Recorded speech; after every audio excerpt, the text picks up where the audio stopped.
बिस्मिल्लाहिर्रहमानिर्रहीम।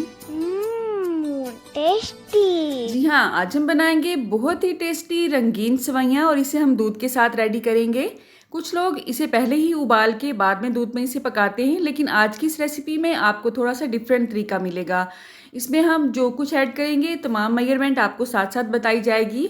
तो चलिए आज की इस रेसिपी का आगाज़ इस दुआ के साथ करते हैं कि अल्लाह आप सबका दस्तरखान सजाए रखे और हम सबको सेहत और ईमान का रिज़्क अता फरमाए।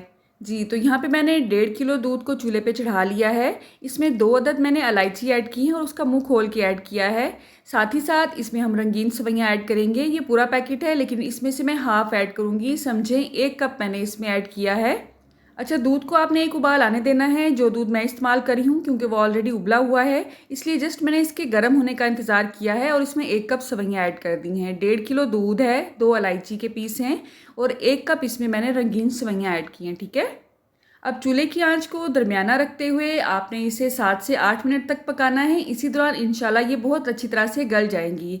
इसके बाद इसको मीठा करने के लिए आप इसमें गुड़, शक्कर, स्टीविया या चीनी भी ऐड कर सकते हैं। मैंने इसमें आधा कप चीनी ऐड की है क्योंकि रेगुलर घरों में चीनी ही इस्तेमाल की जाती है। अब चीनी के मिक्स होने तक हमने इसे पकाना है। अच्छा, आपने इसे मुसलसल हिलाते रहना है जब आपने इसमें चीनी ऐड की है। अब यहाँ पे मैंने आधा कप ठंडा दूध लिया है और उसमें 2 खाने के चम्मच बनाना फ्लेवर का कस्टर्ड पाउडर ऐड किया है। ये मेजरिंग स्पून से मैं आपको नहीं बता रही हूँ, जो आम खाने वाला चम्मच होता है जिससे हम चावल खाते हैं, उसी से ही मैंने मेजर करके 2 चम्मच ऐड किए हैं इसमें। इसे हमने बहुत ज़्यादा गाढ़ा नहीं रखना है क्योंकि ठंडा होने के बाद ये मज़ीद गाढ़ा होगा, तो 2 चम्मच इनफ हैं इस क्वांटिटी में। ठीक है, अब इस तरह से एक हाथ से आपने चम्मच को हिलाते जाना है और दूसरे हाथ से आपने कस्टर्ड वाले अमेज़े को मिक्स करना है। चूल्हे की आंच को इस पॉइंट पे आपने थोड़ा स्लो कर देना है। जैसे ही सारा अमेज़ा आपने ऐड कर लेना है, उसके बाद चूल्हे की आंच को थोड़ा सा तेज़ कर देंगे और इसे 2 से 3 उबाल आने देंगे।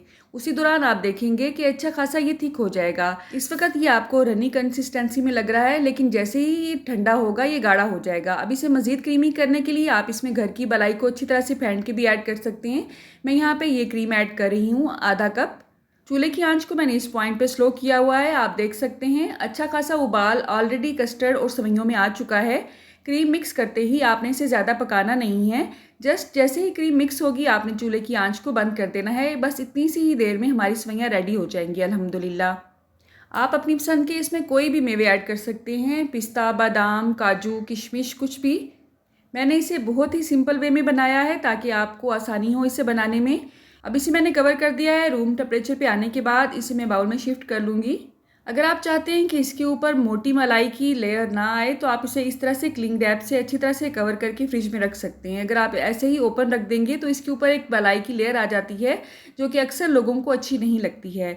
तो इसे ठंडा होने के लिए मैंने क्लिंग रैप करके फ्रिज में रख दिया है।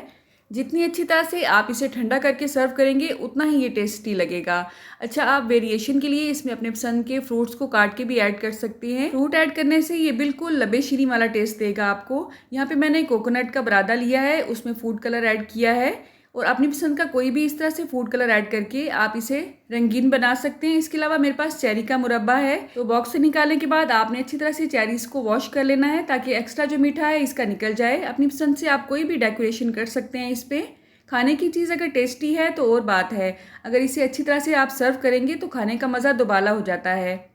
आप इस स्वीट डिश को किसी भी फेस्टिवल पे बनाते हैं, कोई भी दावत है घर में बनाते हैं या ईद पे बनाते हैं, इंशाल्लाह आपके घर में इसे बहुत पसंद किया जाएगा। आप देख सकते हैं ठंडा होने के बाद इसकी कंसिस्टेंसी अच्छी खासी थिक हो चुकी है।